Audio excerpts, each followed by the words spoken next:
네, 안녕하세요. 영화 잘 보셨나요? 네, 뭐 이제는 뭐 N차 관람하신 분들도 꽤 계실 것 같은데요. 아무튼 오늘 되게 뜻깊은 또 게스트가 나오셨습니다. 시간이 부족할 것 같아서 빨리 소개하도록 하겠습니다. 오늘 대화를 함께 해주실 우민호 감독님, 김성수 감독님, 그리고 박훈 배우를 모시겠습니다. 큰 박수로 맞아주세요.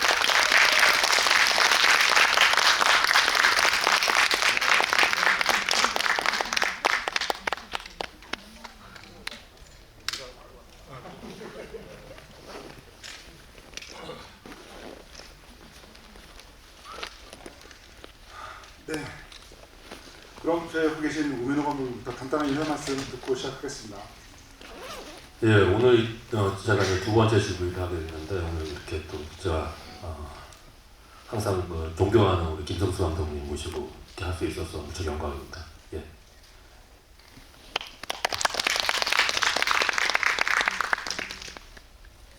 네, 이렇게 늦은 시간까지 또 극장에 와주시고 또 이렇게 집위까지 참여해 주셔서 진심으로 감사드립니다. 오는 길이 엄청나게 설레이더라고요. 네. 저도 하얼빈이라는 영화에 참여했었고 서울의 봄이라는 영화에도 참여했었지만 이 두 분의 작품을 보고 자란 배우로서 또 이 두 감독님의 작품을 보고 또 함께한 배우로서 이분들과 같이 영화 얘기를 나눌 수 있다는 게 너무 설레이고 약간 기대되더라고요. 여러분들 대신 1열에서 함께 직관하도록 하겠습니다. 많은 즐거운 시간이 됐으면 좋겠습니다. 감사합니다. 안녕하세요. 김성수입니다.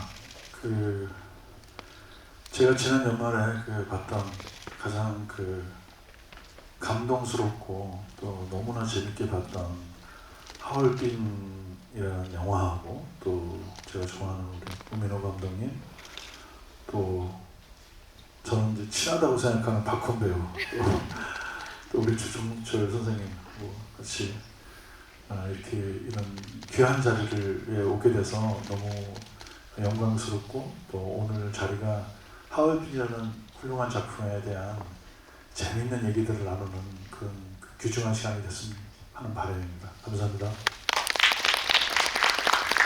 네, 저도 오늘 굉장히 기다려온 시간이었는데요. 사실 서울의 봄과 이 하얼빈은 굉장히 중요한 같은 날짜에 벌어진 일을 그리고 있죠. 그러니까 하얼빈이 1909년 10월 26일을 향해서 달려가는 영화였다면 또 서울의 봄은 그로부터 이제 70년 뒤죠. 1979년 10월 26일 이후에 이제 벌어진 일을 다루고 있어서 그래도 영화가 좀 되게 닮아있는 점도 많고 그래서 저는 오늘 두 분이 어떤 얘기를 나누실지 굉장히 궁금하고 그것도 묘하게 또 이제 박훈 배우님께 마치 밸런스 게임을 하듯이 사이에 앉으셔가지고 이 두 영화의 또 교집합이라고도 할 수 있기 때문에 오늘 어떤 말씀을 나누실까 굉장히 이제 궁금한데요.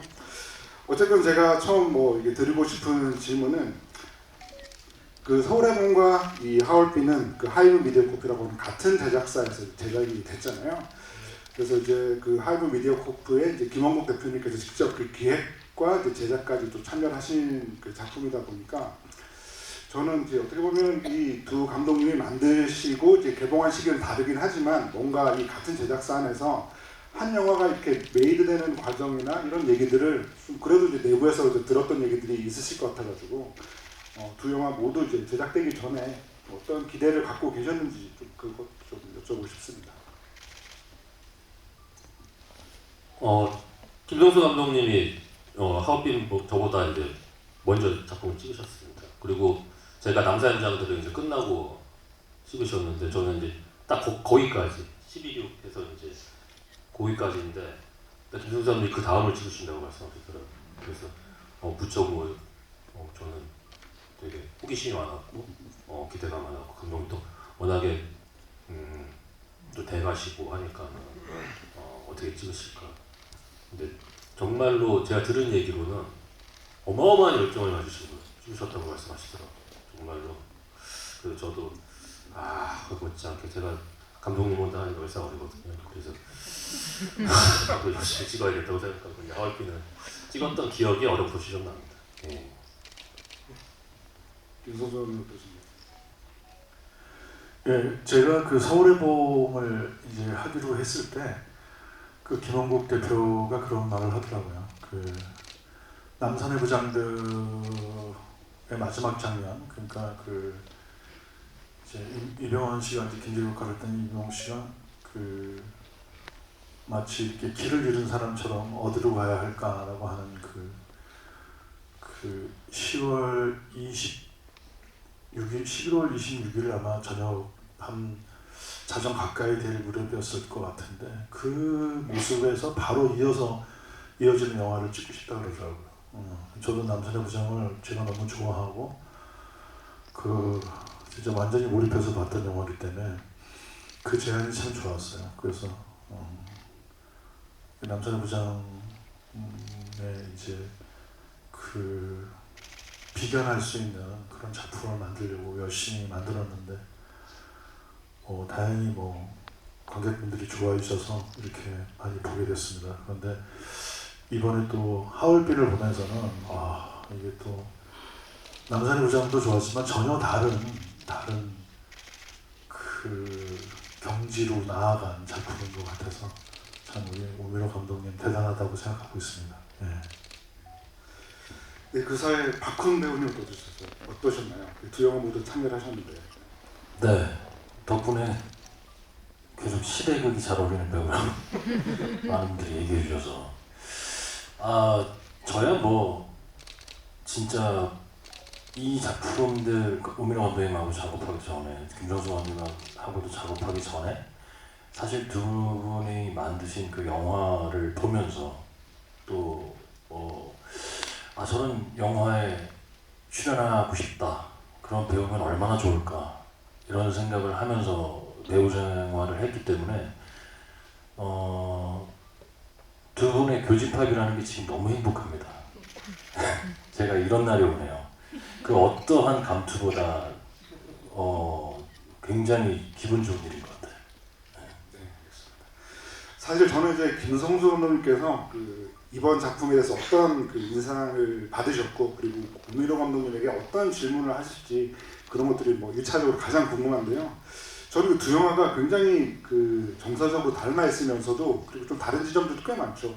어쨌건 저는 이제 지금 한국 영화계에서 최고의 촬영 감독이라고 생각하는 세대가 조금 다른 두 촬영 감독님이 바로 홍경표 촬영 감독님과 이목의 촬영 감독님인데 그 두 사람의 정말 좀 닮아 있으면서도 다른 스타일이 정말 잘 드러나는 작품이라는 생각이 들고 그리고 이 마지막 클라이맥스 장면을 놓고 보면은 서울의 봄이 굉장히 좀 뜨거운 영화라면 그러니까 이태신 장군이 바리케이트를 넘어가서 기어이 이 전두광에게 이렇게 멘트를 날리잖아요. 너는 이제 대한민국 군인으로도 그리고 인간으로서 자격이 없다라는 말을 남기는 그런 영화라고 한다면은 이 하얼빈은 굉장히 좀 차가운 그런 그리고 이제 마지막 클라이맥스 장면 같은 경우에도 뭔가 이 안중근 장군님의 얼굴이라던가 그리고 이제 쓰러지는 이토 히로부미의 얼굴 이런 것들도 좌절하면서 바로 이제 화면이 이제 직부감으로 그 현장을 내려다보는 것으로 처리가 돼서 저는 이제 그런 것들이 어떻게 보면은 연출자의 굉장히 중요한 결단이고 선택이라는 생각이 들어서 일단 저는 이제 김성수 감독님께서 우민호 감독님께 오늘 좀 준비하셨던 어떤 질문들을 하실까 저는 굉장히 궁금했습니다. 네, 사실 아까 저희가 대기실에 있을 때 몇 개 여쭤보긴 했는데 먼저 질문을 드리기 전에 이제 제가 이 영화에 받은 감동 또 놀라움 이런 거를 좀 말씀드려도 될까요? 네. 저는 지금 이 하얼빈이라는 영화가 얻어낸 성취 중에 가장 이제 같은 영화인으로서 제가 제일 기분 좋은 거는 지금 요즘 분들이 특히 젊은 세대가 이제 모바일 화면에 익숙해져 있는데 그분들한테 영화적인 그리고 꼭 대형 스크린으로 꼭 봐야 하는 영화를 보여주는 게 너무 근사하고 너무 멋졌다고 생각해요. 그리고 또 그런 어떤 화면의 장중함 또 해외 로케이션의 어려운 환경 속에서 찍어낸 이미지들이 어떤 그냥 화면의 시각적 아름다움을 보여주기 위한 게 아니라 그 독립운동가들이 걸어온 어떤 길을 보여주는. 그런데 보통의 이런 독립운동이나 이런 영화를 다룬 것들은 이제 그분들이 했던 사건을 다루는데, 이 영화는 그 독립운동가들의 그 마음의 지형도를 마치 그 풍광 속에 담아낸 것 같아서, 이게 그 독립운동하는 사람들의 마음이 어땠을까, 그 사람들은 어떤 심정으로 했을까라고 하는 그 마음을 찍어낸 너무 훌륭한, 그리고 그 마음을 또 영화적인 어떤 표현력으로 이렇게 멋지게 보여줬다는 게 정말 대단한 성취라고 생각합니다. 예. 그리고 또 하나는 이제 지금 분들한테 그 안중근 의사가 뭐 워낙 유명하신 분이지만 또 영화를 통해서 이제 이렇게 환기시켜주고 기억시켜주고, 그리고 더 큰 성취는 사실은 독립운동은 혼자 하는 게 아니라는 거. 예. 역사는 안중근 의사의 그 총성만을 기록하지만 사실은 같이 함께한 많은 독립운동가들이 같이 있었다는 거, 그리고 그 여러 사람의 같이 마음이 모아져서 이렇게 됐다는 그런 관점도 너무 대단한 것 같아요. 그런데 안중근 의사 이야기를 하면서 그 다른 독립군들 이야기들도 같이 하고 또 실존 인물과 또 새로운 인물을 만들고 하는 그런 구성을 하게 된 이유가 그 쉽지 않거든요. 사실 안중근 의사를 하면서는 안중근한테 집중하게 만들고 당연히 안중근의 그 엄마 얘기도 나와야 되고 뭐 이렇게 하는데, 그런 결단과 그런 생각을 하시게 된 이유가 제일 궁금합니다. 일단 뭐 존경하는 감독님께서 저의 의도를 제대로 읽어주셔서 정말로 감개가 무량합니다. 사실 여러분도 알다시피 이 하얼빈 의원은 뭐 우리가 너무나도 잘 아는 이야기입니다. 제가 아무리 뭐 바꾼다고 하더라도 거기서 새로운 이야기가 이렇게 좀 관객분들한테 다가가기는 좀 힘들다고 봤습니다. 근데 이제 하나 그분들의 그 마음, 그 정신은 어땠을까? 그게 저한테는 되게 화두였고 중요했습니다. 그걸 어떻게 이 영화에 그래도 잘 담아낼 수 있을까? 그런 고민들을 되게 많이 했던 것 같아요. 촬영 감독님이랑 우리 스태프들, 배우들과 같이. 그런 게 이제 중요했던 영화였고, 그리고 지금 이제 감독님 질문하신, 제가 이제 안중근 자서전과 여러 가지 이제 독립운동가들의 서적 자료들을 이렇게 봤을 때, 특히 자서전을 읽었을 때도 그렇고, 이게 전 혼자 한 게 아니라고 생각을 했습니다. 그 안중근 의사가 하얼빈에서 그 총을 당기기까지 정말 수많은 동지들의 어떤 희생과 헌신 그 위에서 할 수 있었다고 그걸 느꼈고, 그래서 저는 이 영화를 보면서 관객분들이 제가 느꼈던 감정이기도 한데요. 점점 만들어가면서도 느꼈고 처음부터 이제 생각했던 건데, 어떤 그분들의 어떤 헌신과 희생에 대한 어떤 고마움도 있겠지만 그보다는 더 미안함을 더 느끼는 영화가 됐으면 좋겠다는 생각을 했어요. 저는. 그래서 이 영화를 통쾌하게 찍을 수가 없었습니다. 저는. 그래서 좀 그들의 마음과 그런 정신을 좀 처절하게 담아야겠다. 그런 생각들을 많이 하고, 그거를 이제 어떤 되게 장엄하고 좀 숭고하게 좀 담아야겠다는 생각에서 그런 어떤 장엄한 막 광활한 그런 어떤 자연을 막 쫓아다녔던 것 같아요. 사실 그 김성선님께서 이제 그 인상을 말씀하시면서 성취라고 하는 표현을 또 쓰기도 하셨는데요. 사실 그 구체적인 장면이 되게 궁금한 것 같아요. 그러니까 이제 김성선님께서 이 하얼빈을 보시면서 되게 깊은 인상을 받으셨는데, 어떤 특정한 장면을 보면서 와, 저걸 어떻게 저렇게 찍었을까? 나라면 저렇게 못 찍겠다. 이렇게 느끼시는 장면도 있으실지 좀 궁금합니다. 오늘 자리를 오기 전에 이제 우리 우 감독님 인터뷰들도 다 보고 그랬는데, 방금 지금 말씀하신 얘기 들으면서 제가 이제 가장 납득이 되는 게, 사실 이거 질문 중에 하나긴 한데, 왜 얼음의 강을 건너는 그 장면을 찍기 위해서 몽고까지 가서 그 어려운 환경, 그 엄청난 추위 속에서 스태프들을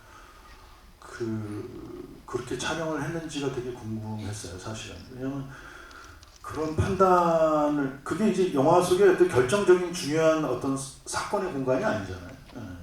그러니까 어떻게 보면 그 이미지고 설정샷이고 그런 브릿지 같은 장면이었는데 그게 영화를 보고 났을 때는 모르겠어요. 제 마음속에 아마 관객분들은 똑같을 텐데 제일 강렬하게 남아있는데 그 균열이 된 그 막 갈라져 버린 그 얼음의 그 어떤 거를 건너가는 그 안중근의 모습으로 시작해서 영화가 또 그 나레이션이 있는 마지막 엔딩 장면으로 끝날 때 마지막에는 저도 모르게 이렇게 눈가에 눈물이 맺혀지더라고요.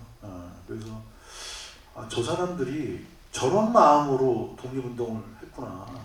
그러니까 그게 꽃길도 아니고 그 누군가가 그거를 훗날에 기억해 줄 거라고 생각하지도 않고 또 자기네들이 준비하는 그 이토그로를 그 저격하는 일이 그 성공할 거라는 보장도 전혀 없고 그런 상태에서 그런 길을 걸어가는 사람들의 심정을 저렇게 보여줬다라는 면에서 그 장면이 주는 그 제 마음의 파동이 너무 큰 것 같더라고요. 그리고 특히 그 안중근을 묘사할 뿐만 아니라 그 현빈 씨도 영화 속에서 그런 내내 그 안중근처럼 그런 마음의 부담감 또 그런 내내 고뇌하는 그런 마음으로 그러면서도 스스로를 또 다독이고 용기를 내서 막 연기하고 그러는 어떤 심정이 현빈 씨하고 안중근의 마음하고 겹쳐지면서 그 현빈 씨의 그 눈빛 그런 표정이 너무 아주 기억에 생생합니다. 네. 그러고 보니 그 무사에서도 사막 장면 있잖아요. 한국 영화계에서 굉장히 인상적인 어떤 사막 장면이 있는 두 영화가 또 만나지 않나는 생각이 들기도 하는데요. 그만 그 김성수 감독님 말씀을 이렇게 들으시면 어떠신가요? 일단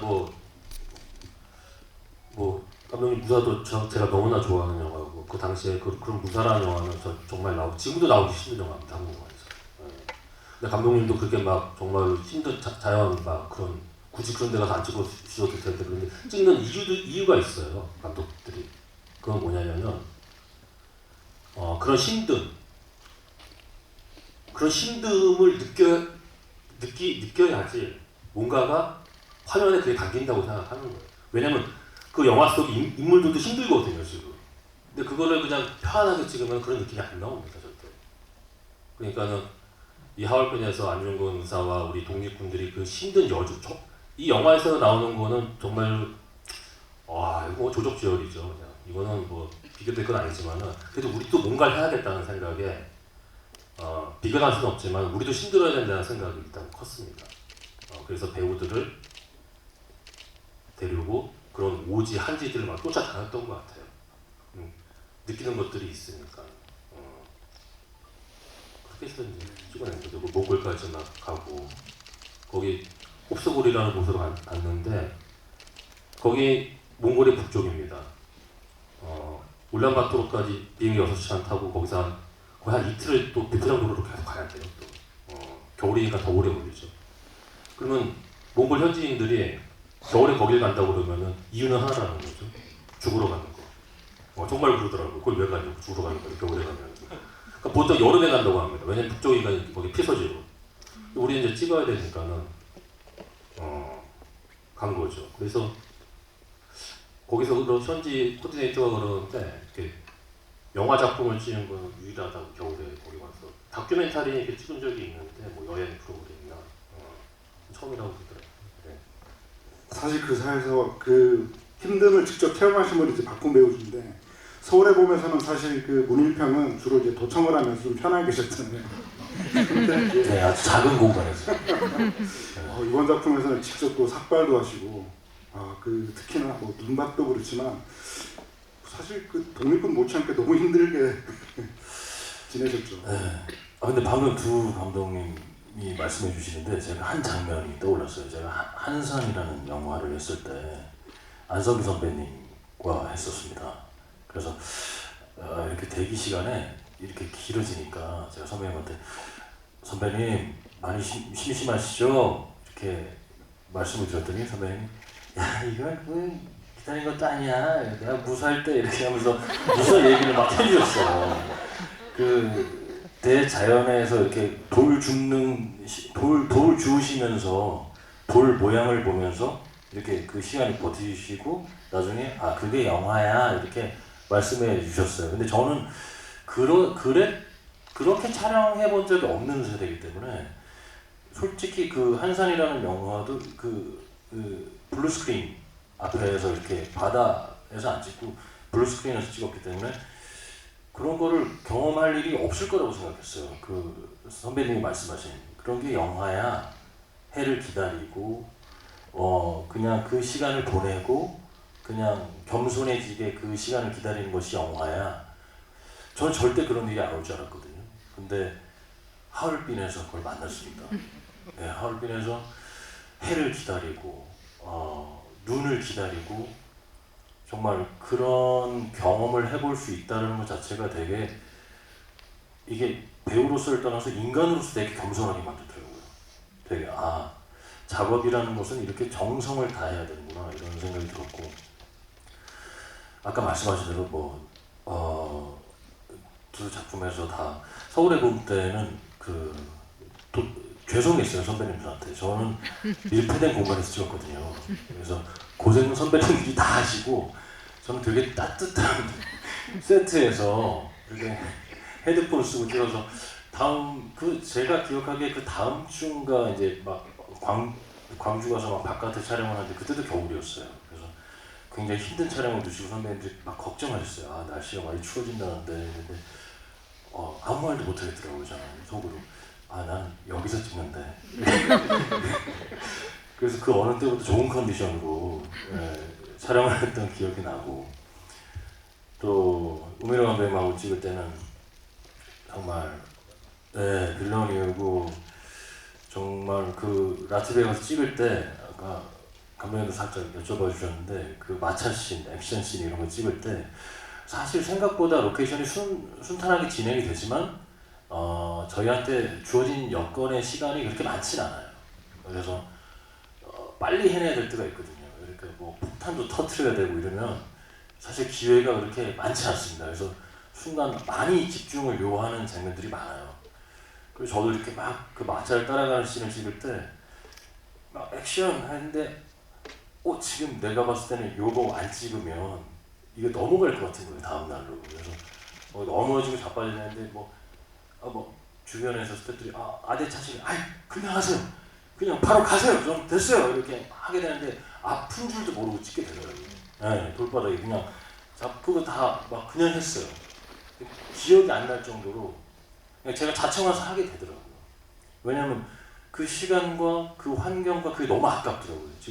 지금 좋다라는 느낌을 받으니까. 그래서 그런 작업들을 거치면서 정말 영화가 이런 것이고 작업에 대한 기본적인 자세가 이런 것이고 이런 것들을 좀 두 감독님의 영화를 통해서 배워가는 것 같아요. 그럼 혹시 그 현장에서 이 두 감독님의 어떤 스타일이 좀 이래서 좀 다른 것 같다. 이거 좀 얘기해 주실 수 있지 않을까요? 저는 늘 이거는 불문율 같은데요. 전 세계 저도 배우를 하기 전에 여러 직업을 거쳤습니다. 알바도 하고 이렇게 많은 직업을 거쳐봤는데 제가 다른코 얘기하지만 그 감독님들이 스태미나가 제일 좋으신 것 같아요. 정말 현장에서 이렇게 스태미나 좋은 분들을 지치질 않으세요. 두 분 다 되게 공통돼요. 그러니까 촬영이 끝날 때까지 지치지 않으세요. 절대로. 그 지친 모습을 본 적이 없어요. 아프셔도 그냥 하시고 정말 어떻게 저렇게 스태미나 좋지? 저는 한 씬 하고 나면 녹초가 되거든요. 정말. 그래서 들어가서 왜 이렇게 힘들지? 이게 나이가 들었는데 감독님들이 너무 스태미나 좋으니까 거기서 티도 못 내겠고 눈치를 계속 보고 있고. 그리고 되게 인상 깊었던 건 하얼빈 하면서 중간에 감독님이랑 이제 중간에 술을 마실 기회가 있었는데 이렇게 눈이 정말 눈이 약간 부어 계시는 것 같은 느낌이어서 술 마시는데 그런 말씀하시더라고요. 그래서 눈이 많이 부어 계세요? 그러니까 우셨대요. 그 독립군들이 막 고초를 겪는 장면 이렇게 찍고 거기에 희생된 이런 사람들 이런 내용을 찍은 다음이었는데 감독님이 오늘 그런 장면들을 찍으면서 본인도 데이라는 영화를 하기 위해서 본의 아니게 나 때문에 상처받고 날 위해서 희생한 사람들이 있을 텐데 그런 생각들이 갑자기 들면서 눈물이 갑자기 나왔더래요. 그거 제가 그러겠습니까? 예, 감독님이 그때 그렇게 말씀을 하시고 그 형수님한테 전화해서 엄청 우셨다고 저한테 좀. 그거 힘들어서 울었어요. 네. 그런 마음도 있었는데 네. 너무 힘들더라고요. 그래서 그 얘기를 듣고 그래 저런 마음이 있어야 수장으로서 이 영화를 끌는 힘이 생기는구나 이런 생각이 들었고 또 성수 감독님하고 작업할 때 제가 아직도 잊혀지지 않는 그 첫 회식에서 배우들이 이렇게 딱 있는데 전체 회식이었거든요. 감독님이 이제 뭐 이런저런 얘기하시다가 저희 스태프들한테 잘해 주십시오. 저는 항상 최고의 스태프들과 일합니다. 배우들한테 이렇게 딱 말씀해 주셨어요. 근데 그 말을 듣는 순간 잘해야겠다. 여기 스태프들에게 존중하고 왜냐면 촬영을 하다 보면 저희도 감정을 갖고 일하는 일이니까 감정이 태도가 될 때가 있어요. 가끔 이렇게 예민한 씬들을 찍거나 이랬을 때 본의 아니게 이렇게 툭툭 말이 나가거나 이렇게 할 때가 있거든요. 근데 감독님이 그 말씀을 해주시는 순간 내가 어떠한 태도로 이 작업에 임해야 되는지가 정신이 번쩍 들고 이렇게 팀이 되는구나 이렇게 한 팀이 되어가는구나를 느꼈어요. 그래서 어떤 그런 현장을 끌어나가시는 그 힘, 두 분이 그런 거 굉장히 공통적이신 거고 그 뜨거움, 그 다음에 지치지 않는 스태미나 그게 가장 공통적인 것 같습니다. 제 꿈이 우리 김성수 감독님처럼 이렇게 계속 영화를 찍는 게 제 꿈입니다. 사실은. 그래서 저도 이제 김성수 감독님 워낙 열정적이신 건 이제 워낙 한국 영화의 레전드시고 들었는데 그래서 여기 올 때 사정 다시 한번 찾아봤어요. 감독님 이력을. 뒷조사까지는 아니고 찾아봤는데 저도 이제 좀 현장이 좀 뜨거운 편이거든요. 근데 놀랍게도 그 감독님 이력이 맞는다면 저랑 생일이 같으시더라고요. 7월 30일 맞습니까? 네. 거의 사주도 같은 거예요. 그건 아닐 수도 있는데 일단 생일은 저랑 같으세요. 죄송합니다. 제가 생년월일을 가짜로 올려놨습니다.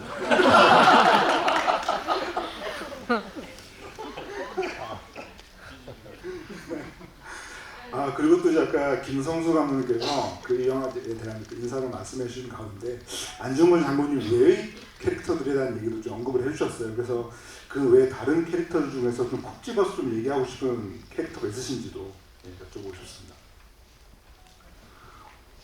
그 훌륭한 배우분들이 많이 나왔지만 다 연기 다 잘하는 사람들만 나왔잖아요. 또 제가 또 특별히 좋아하는 배우 특히 그 릴리 프랭크도 또 나오고 그랬는데 먼저 제 옆에 있는 박훈 씨에 대해서 좀 말씀드릴게요. 제가 아까 하얼빈을 영화적인 영화라고 했는데 이게 좀 표현이 좀 그렇지만 우리가 또 어떤 사람한테도 인간적인 냄새가 난다 이렇게 하듯이 그 훈 씨는 좀 배우 같은 배우라는 생각이 들어요. 저도 어렸을 때 연극을 먼저 시작하고 그 다음에 영화를 했는데 그때 제가 생각했던 막연히 생각하는 저런 사람이 배우야라고 하는 그런 제가 머릿속에 그리는 배우의 모습이랑 되게 비슷하더라고요.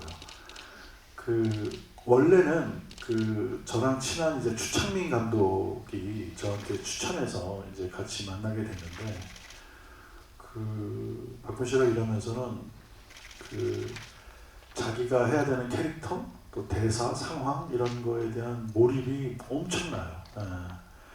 그래서 마치 자기가 연기해야 될 캐릭터를 어금니에 깨물고 아주 이렇게 연기하는 느낌이 들어서 이렇게 대사를 한마디 하거나 눈동자를 쳐다볼 때 마치 그 캐릭터의 어떤 혈흔들이 터져서 나오는 그런 느낌을 받아요. 그래서 저 배우가 정말 이렇게 온몸으로 자기 캐릭터를 자기한테 투영해서 하는 연기구나 이런 생각이 들었고 근데 이번에 영화 하면서도 이제 악당이 별로 많이 안 나오네 라는 생각이 들었는데 이 모리다소라는 악당 혼자서 그 엄청난 우리 독립군 역할을 했던 수많은 배우들을 다 상대할 정도로 강력한 느낌의 그 빌런을 연기해냈다고 생각해요.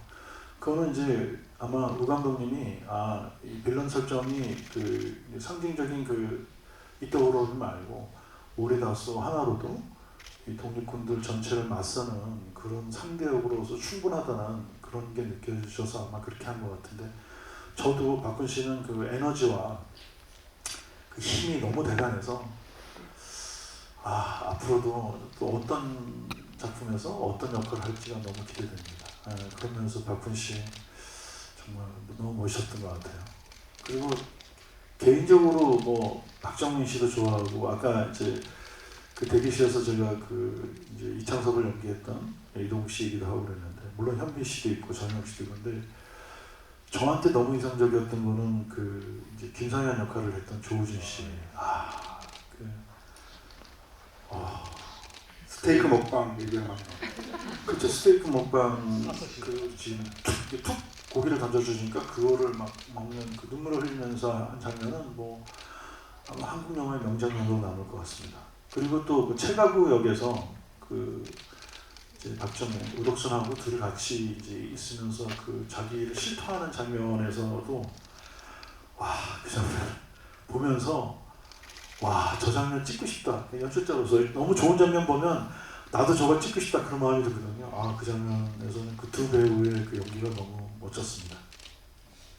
지구에 오셨으니까 이제 비하인드를 조금 하나 풀자면, 감독님 좀 얘기하셨으니까 그 장면에 비하인드가 있습니다. 이제 라트비아에서 찍었어요. 실제 그 라트비아의 그 철도 역에서 실제로 그 공간을 좀 채가구역 아닙니다. 실제 역이고 라트비아에 있는 그 지방에 있는 역인데, 그 역을 이제 한 부분에 저희 미술 세팅을 해가지고 들어가서 찍었는데, 그게 사실 이제 중요한 장면이라서 조명 세팅 다 끝나고 제가 이제 배우들을 다 세팅을 한번 그 전까지 찍었어요. 그 전까지 그 장면 전까지 같은 그날. 근데 끝나고 나 리허설 한번 하고 가자. 내일 찍을 건데 이거 리허설 한번 해보자 우리 그냥. 그래서 그게 풀샷으로 이렇게 카메라 대고 리허설 했습니다. 근데 그게 정말 좋았어요. 그게 리허설 장면이에요. 네. 그게 근데 홍경표 촬영 감독이 이걸 돌리신 거예요. 그냥. 뭔가 좀 감이 와가지고. 그래서 그 풀샷이에요.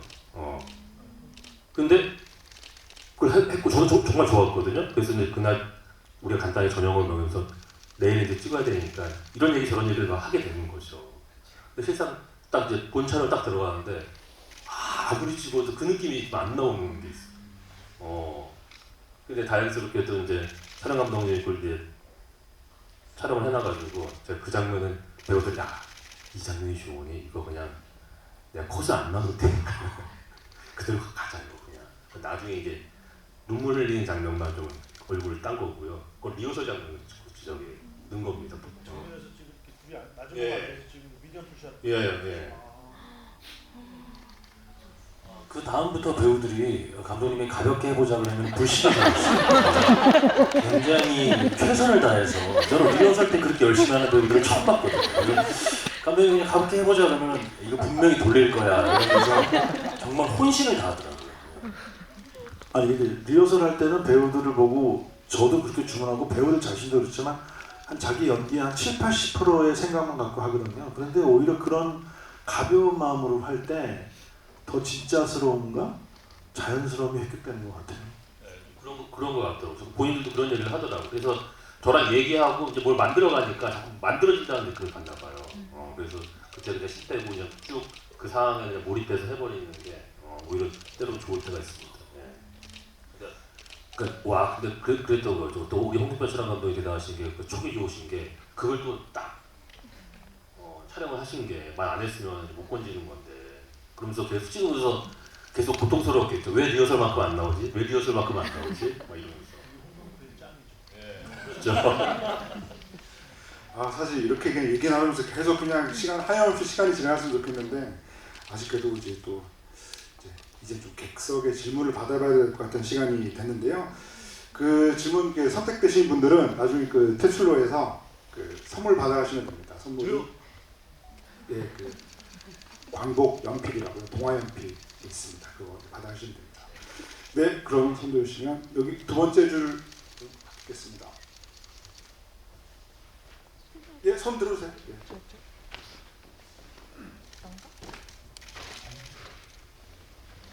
네, 감사합니다. 저 우민호 감독님께 질문 드리고 싶은데요. 하얼빈에 나오는 등장인물 중에 이창섭에 대해서 어디 계시죠? 이게 조명대가 안 보여요. 이제 맞춰.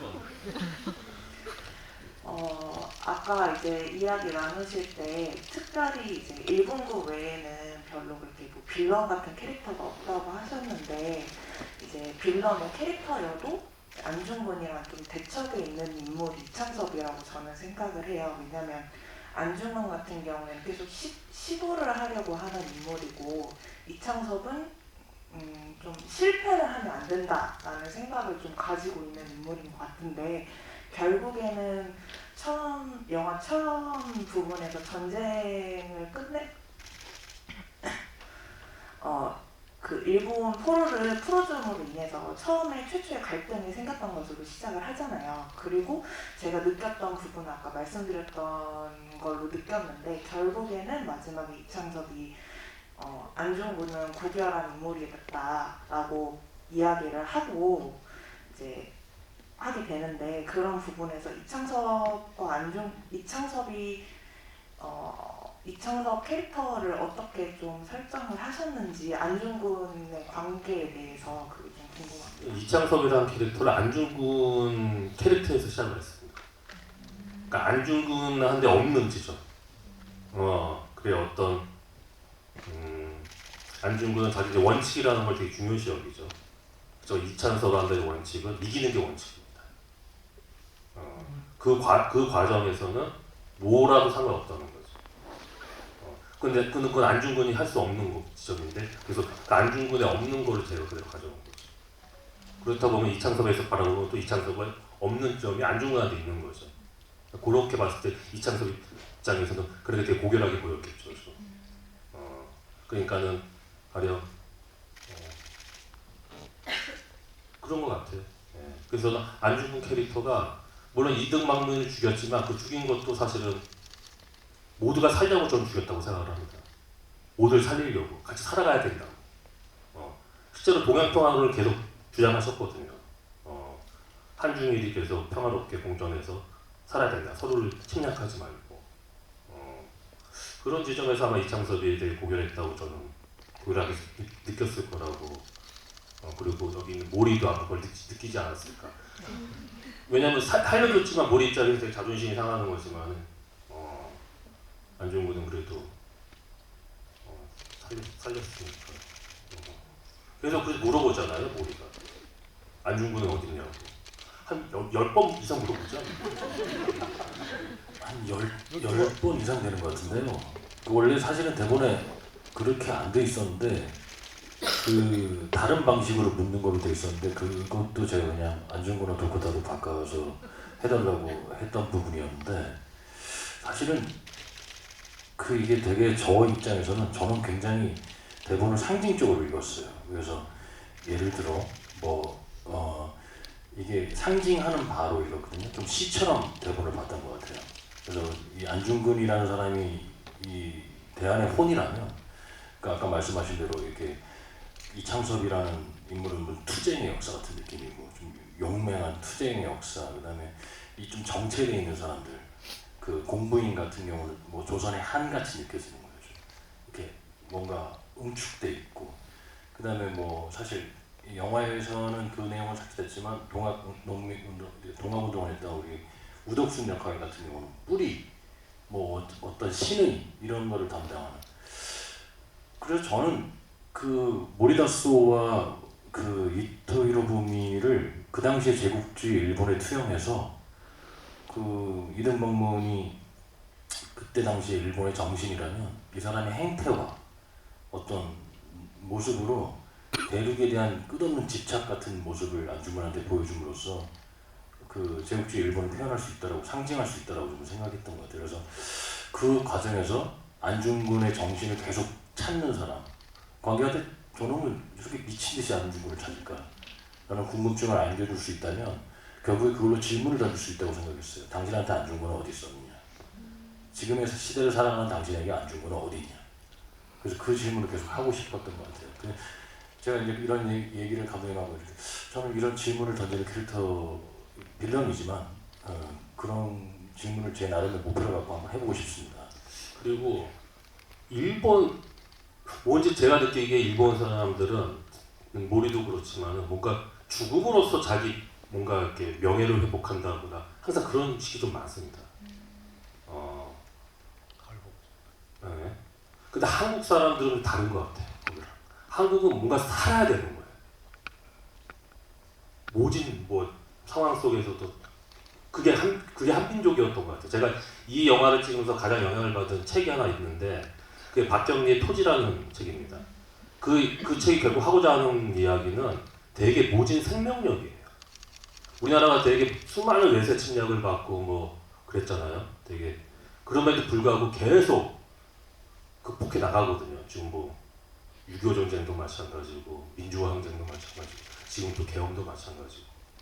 그러니까는 저는 이 영화가 그런 어떤 안중근 또 의사가 하시는 말씀도 그렇고 맨 마지막에 그 모진 생명력 끝까지 우리가 아니면은 그 다음 또 그 다음은 계속 미끄럼이 되는 거죠.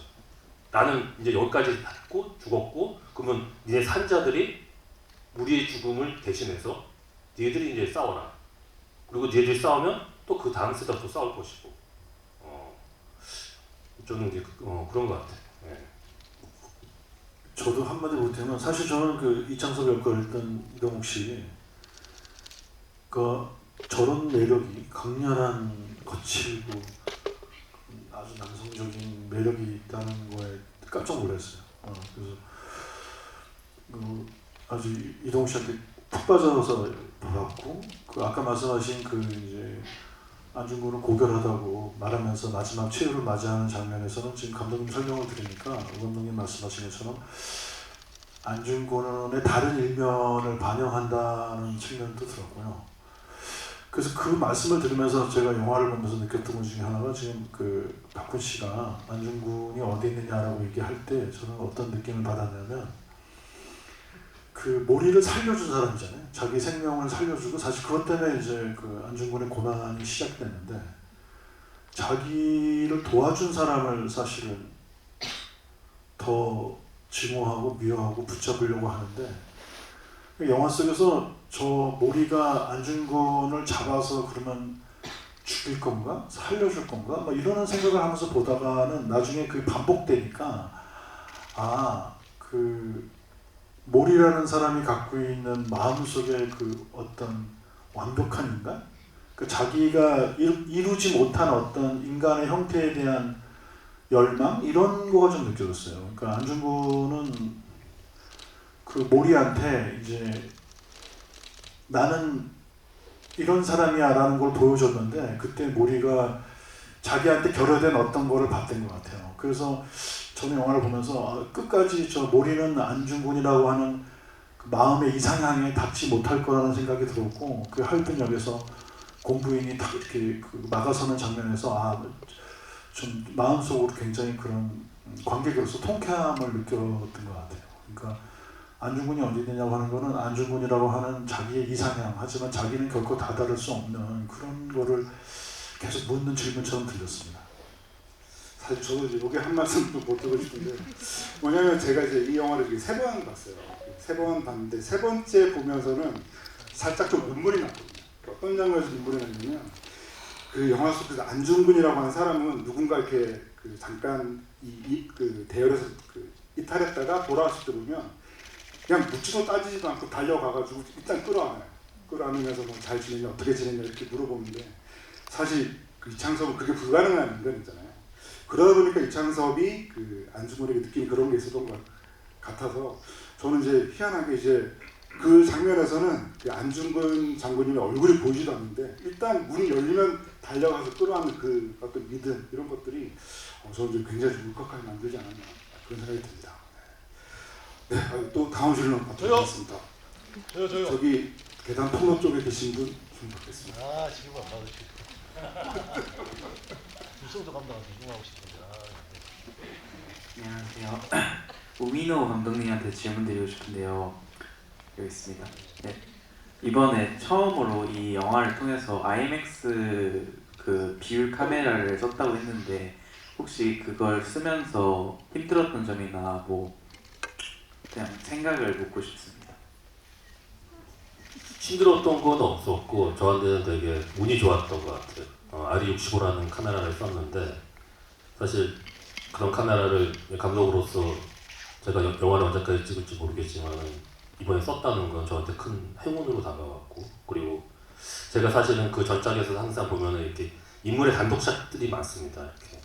근데 이번에는 이제 동지에 대한 영화였기 때문에 한 샷에 뭔가 다 넣었어야 됐어요.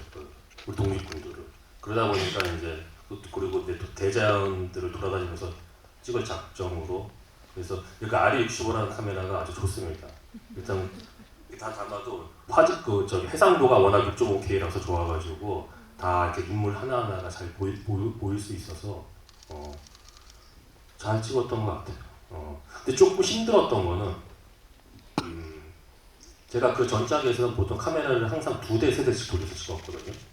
드라마를 찍을 때도 보통. 근데 이번에는 그냥 원캠으로만 거의 찍었어요. 정말. 폭파씩 빼놓고는 그게 처음에는 좀 익숙지가 않아가지고 좀 불안하기도 하고, 왜냐면은 카메라를 2대, 3대 돌리면은 같은 장면을 찍더라도 이제 나중에 편집할 수 있는 커트들이 이제 확보가 됩니다. 근데 이제 이렇게 원캠으로 찍다 보면 이제 컷이 그만큼 확보가 안 되니까 좀 감독 입장에서 처음에는 좀 불안하죠. 나중에 편집할 때 이제 소스가 없어지니까 어떤 그런 어떤 지점들이 좀 있었죠. 네. 그 촬영 해주셔가지고 제가 또 덧붙이고 싶은 부분은 촬영할 그 음악적인 부분인데요. 제가 좀 많이 좀 얘기를 하고 싶어서 이제 말씀을 드리는 건데, 이번에 그 역시 조영욱 음악 감독님이 이제 참여를 하셨는데, 이 런던 심포니 오케스트라에서 촬영한 첫 한국 영화이기도 합니다. 이 런던 심포니 오케스트라는 이게 뭐 아무리 돈을 많이 준다고 해도 되는 데가 아니라 정말 그 굉장히 오래전부터 이제 작업을 해야 되는 데여가지고 조영욱 음악 감독님이 아마 영화 들어가기 뭐 1년 반 정도 전부터 계속 뭐 편지도 쓰시고 이렇게 해서 작업을 했다고 알고 있거든요. 그래서 뭐 들으신 분들도 이 영화의 또 음악이 정말 대단하다는 걸 느끼실 것 같고요. 바로 그 스타워즈에서 그 존 윌리엄스의 그 음악을 했던 곳이고, 런던 올림픽 개편학식도 연주했던 그 런던 심포니 오케스트라의 그 음악도 좀 따로 좀 말씀드리고 싶은 부분이기도 했습니다. 이거 OST가 아마 나와서 그런 말씀하시는 근데 음악 들을만 하죠. 사실 되게 런던 심포니가 했고, 운 좋게도 그것도 스케줄이 맞아서 한 겁니다. 뭐 된다고 뭐 돈 있다고 하는 것도 아니고, 그리고 그 레코딩 자체를 그 비틀즈가 했던 그 에비로드라고 있어요. 거기서 그 스튜디오에서 되게 했기 때문에 아마 뭐 음악은 아마 들을지, 나중에 또 우리 음악 감독님이 또 에피로드 내려고 하시니까. 네, 또 저요. 받도록 하겠습니다. 저요. 네, 저기 세 번째 줄. 와 진짜 제대로. 박훈 배우님께 질문 드리고 싶은데요. 그 우민호 감독님 전 작품인 그 남산의 부장들도 같이 하셨잖아요. 그때랑 그 지금 하얼빈 같이 찍었을 때 어떤 점이 좀 달랐는지. 굉장히 달랐다라고 보시면 될 것 같아요. 왜냐하면 그 남산의 부장들을 그 감독님과 찍을 때는 제가 영화 작업에 대한 경험이 많지 않을 때였어요. 그래서 사실은 경험도 많지 않은데 하필 대배우 또 이병헌 선배님과만 찍는 씬이었어요. 그 한 4-5씬이. 그러니까 정말 긴장을 너무 많이 했고 막 숨이 막힐 정도로 항상 좀 이렇게 긴장하고 이렇게 현장에 갔던 것 같아요. 그래서 감독님을 봤던 기억이 많지 않아요. 제 기억에. 그 정도로 생각이 안 날 정도로. 감독님도 힘든데, 감독님도 저한테 너무 대감독님이고 이렇게 좋은 작품들을 많이 만들어주시고 이랬는데, 그래서 뭐 영화적으로 봤을 때 편집으로 이렇게 드러내지 이렇게 안 나오긴 했지만 그 작업이 저한테 굉장히 큰 밑거름이었어요. 왜냐면 내가 병원 선배님 같은 대배우가 이렇게 해본 것과 그 경험과 그 다음에 영화를 나중에 남자의 부장들을 봤을 때 너무 멋진 거예요, 영화가. 그래서 와, 내가 이 작업을 했다고? 약간 이렇게 생각됐어요. 그래서 그 이후에 아까 감독님 말씀해 주셨지만 주창민 감독님하고도 작업을 하고 또 김정수 감독님하고도 작업을 하면서 조금씩 이런 영화 일이나 작업에 대한 태도나 이런 생각들이 만들어지기, 형성되기 시작한 것 같아요. 그리고 이제 하얼빈에서 감독님을 제대로 봤을 땐 저도 나름 열심히 돌을 닦고 이제 수련해 왔고 감독님과 만나서 딱 했는데 와, 일본이네. 이 자연에서 실사로 찍고 아직 멀었구나. 아직 이 내공이 부족하구나. 이런 생각이 많이 들게 해주는 작업. 그러니까 참 저도 어떤 이 과정 안에서 계속 배우로서 한 스텝 한 스텝씩 성장을 해 나가는 것 같은 그런 느낌을 받습니다. 네, 조금만 덧붙일게요. 정말로 이병이란 대배우 앞에서 전혀 주눅들지 않고 정말 잘했습니다. 제가 못해서 통편집을 한 게 아니라 그게 어쩔 수 없이 그 내용상에서 날아갈 수밖에 없는 상태였기 때문에 제가 편집을 한 거지. 그래서 저도 너무나도 아쉬웠고 그래서 이 몰이라는 역할이 저한테 제 대본을 쓸 때 저는 박훈 배우만 생각을 하고 썼어요. 근데 그래서 제가 전화를 했어요. 전화를 바로 다 쓰고 대본을 서울의 봄을 찍고 있었어요. 서울에 보면 부산 호텔 앞에서 아직도 기억납니다. 그래서 절대 이번에는 뭐 편집이 될 수 없는 캐릭터다 이거는. 어금이 강조하셨어요. 대본도 아니고 한다고 그러더라고요. 근데 나중에 이제 대본 보서 이제 일본군이니까 그 일본 말이 정말 어렵습니다. 근데 보셔서 알겠지만요, 박훈 배우의 저 일본어 실력은요 릴리 프랭키가 인정을 했어요. 완벽하다고. 그 정도로 정말 한 거예요. 그것도 지금 이 시대 일본어가 아닙니다. 그 시대 일본어로 한 거예요. 약간 고어체, 문어체. 정말 대단한 배우입니다. 감독님도 좋아하는 배우라고 말씀해 주셨지만 저도 릴리 프랭키라는 배우를 굉장히 좋아하고 또 어떻게 보면 저희 나라의 시점에서 이토히로 보면 저희 나라의 시점과 어쨌거나 그들의 시점은 다를 수 있잖아요. 이런 작품을 선택해준 큰 용기가 있는 배우분에 대한 그분이 오셔서 제가 이걸 허투루 했을 때 야, 한국 배우들 대충 하던데? 이런 느낌을 드리고 싶지 않았어요. 그분도 그렇게 어렵게 선택해서 이 작품에 참여해 주셨는데 나도 어떻게든 그분이 보였을 때 그 일본 분들이 보였을 때 조금이라도 좀 야, 그래도 저는 애썼네 라는 느낌은 주자 이런 마음을 갖고 좀 임했던 것 같아요. 사실 정말 굉장한 용기죠. 왜냐하면 그 봉오동 전투에 출연했던 그 배우 같은 경우에는 일본에 돌아가서 아마 CF가 다 잘려나마 그렇게 제가 알고 있습니다. 그 정도로 특히나 이번 작품의 무게감을 생각하면 그건 엄청난 그 용기로 출연하셨다는 생각이 들고요. 그리고 아쉽지만 질문을 그만 받아야 될 것 같은데요. 사실 오늘 저 이제 그 김성수 감독님께서 굉장히 여러 질문들을 많이 준비해 오셨는데 그래도 혹시 마지막 질문 그래도 감독님께 해주시면 어떨까? 죄송합니다. 아니 그냥 질문만 한번 할게요.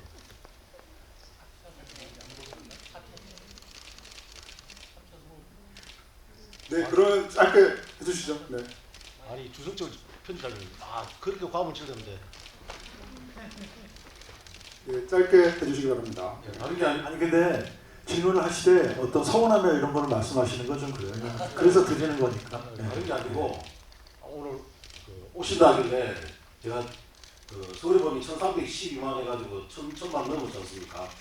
그 넘게 된 배경이 이제 제가 오기 전에 한번 몇 번을 N차 관람인지 한 23일 정도 됐더라고요, 서울의 범위. 근데 지금 하얼빈 같은 경우는 제가 25회 정도를 N차 관람하고 있는데 집이도 지난 8일날 그 후계포 차기 감독 온대가지고 저 집이 참석을 했습니다.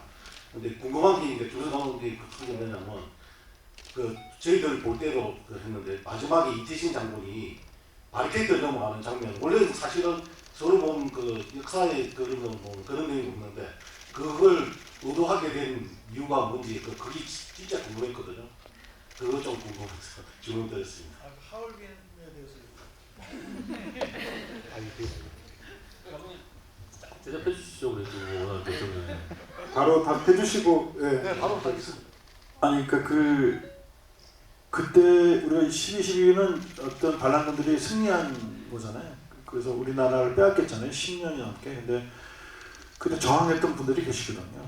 근데 그 저항했던 분들을 사람들이 모르니까 저항했던 분들의 저항을 좀 상징적으로 보여주는 것이 비록 실패했지만 그분들의 마음을 보여주는 장면이라고 생각해서 이제 그런 픽션의 어떤 설정을 한 겁니다. 그리고 저는 이제 제가 그러면 질문을 해주셨으니까 제가 말씀드리면 아까 그 이창섭 역할 얘기를 했는데 그 이창섭이 저도 보면서는 그 장면 영화 속에서는 이창섭 장면이 이창섭이 맞다고 생각했어요 순간적으로 그런데 이창섭이 죽으면서 그 안중근이라는 사람에 대해서 얘기를 해 너네들은 그 사람의 뜻을 몰라라고 할 때 이제 영화를 보면서 이창섭이 사실 속으로 저렇게 생각했었네 라는 생각을 계속 하게 되더라고요. 그러니까 제가 영화를 다 보고 나서 느낀 거는 안중근이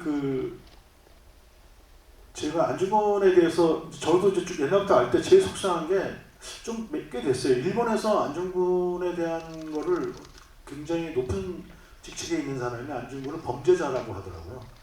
테러리스트라고 하고. 그런데 그때 제가 굉장히 화가 났었거든요. 근데 안중근은 그런 사람이 아니에요. 안중근은 여기 모리가소를 살려줬잖아요. 포로로 잡힌 사람을 그 당시에 살려주고 자기가 이 독립운동에서 자기가 제거해야 될 사람, 없애야 될 사람을 이제 그런 모든 우리나라를 침략한 원흉을 찾아서 그 사람을 죽인 거기 때문에 그 테러리스트가 하는 행동이 아니잖아요. 그러니까 이창섭 같은 독립운동은 당장의 싸움, 눈앞에 보는 거. 우리도 매일 오늘의 그 중요함을 위해서 싸우잖아요. 그것 때문에 이제 어떤 자기의 이득과 자기한테 도움이 되는 방향으로 하지만 안중근은 그 방향을 정한 사람 같아요.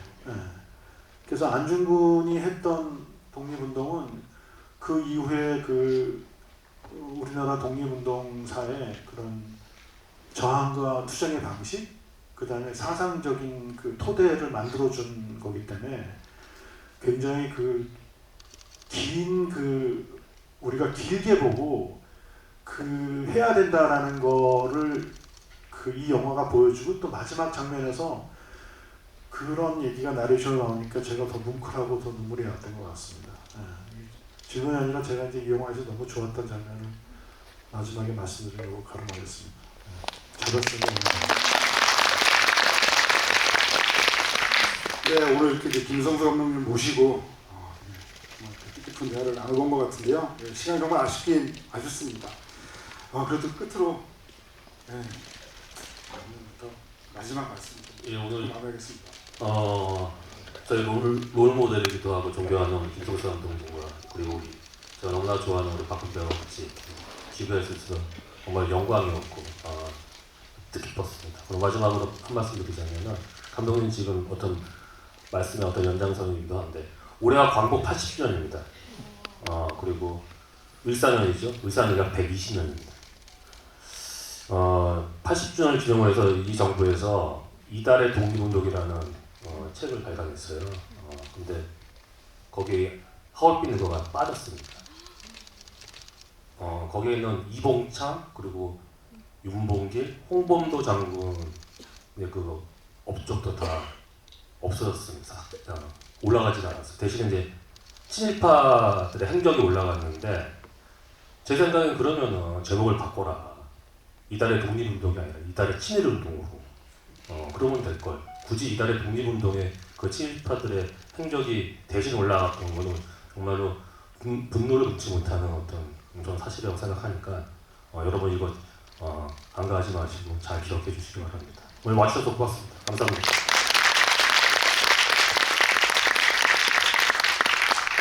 네, 늦은 시간까지 또 영화 관람해 주시고 또 이렇게 집이 함께 해주셔서 너무너무 감사드립니다. 제가 오늘 갖고 온 설레임만큼의 즐거움과 또 유익함을 가지고 돌아가셨으면 좋겠습니다. 그리고 제 집이나 이런 거 할 때마다 느끼는 건데 뭐 극장은 지금 위기다 뭐 이런 얘기를 많이 듣게 돼요. 영화하면서 참 관객 여러분 한 분 한 분이 얼마나 소중한지 새삼 더 느끼게 되는 요즘입니다. 제 기준에서. 그런데 이렇게 집이하고 나면 이렇게나 영화를 사랑해 주시는 분들이 많구나 하는 생각 때문에 희망을 찾습니다. 다시 한번 와주셔서 진심으로 감사드리고 그리고 제가 너무 존경하고 좋아하는 감독님 영화에 나오는 배우라는 걸 꼭 기억해 주시기 바랍니다. 감사합니다. 저는 아까 길게 얘기해서 그 하얼빈은 꼭 극장에서 봐야 돼요. 예. 저기 아까 선생님도 20번 넘게 보시다 그러는데 또 너무 감사하고 그리고 반복해서 봐도 너무 재밌고 너무 근사하고 너무 매력적인 그 작품입니다.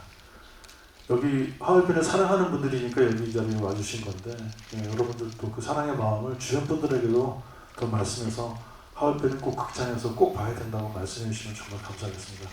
여러분 감사합니다. 네, 1년 전에 서울의 봄 그리고 작년 말에 이 하얼빈 이 두 영화가 없었으면 지금 한국 영화가 얼마나 허전했을까 그런 생각이 저는 또 들더라고요. 그리고 새해가 됐죠. 2월 7일 하얼빈 동계 아시안 게임이 열리는데요. 네, 하얼빈이 그때까지 계속 상영될 것 같습니다. 그래서 주님 소문 많이 내주시고 엔차 관람도 해주시기 바랍니다. 네, 오늘 함께 해주신 세 분께 큰 박수 드리면서 마무리하겠습니다.